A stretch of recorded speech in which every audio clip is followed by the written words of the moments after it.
Lily Allen and Elton John had a non-existent beef for years.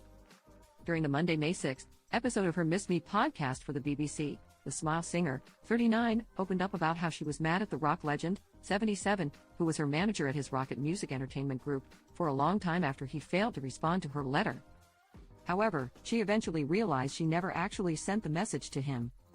Allen explained John would call her every couple of weeks to check in and say hi to make sure I was okay, but there were times in that period where I wasn't okay. The famous musicians later broke off their professional relationship but remained pals.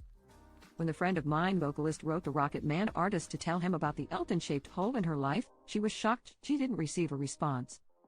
Over the next few years, as my life began to sort of spiral out of control, I held much resentment for the fact that I'd made myself very vulnerable in this letter and told him all about my sobriety, she said. I was quite cross with him for a few years. Despite her years of anger toward John, she later found the unsent letter when she moved back to New York. Elton, if you're listening, which you're probably not, I love you and I no longer harbor that resentment towards you, Allen added. While the pop star no longer has any animosity with the tiny dancer singer, she may have some tension with another big name, since as OK previously reported, Allen recently shaded Beyonce for her unachievable looks.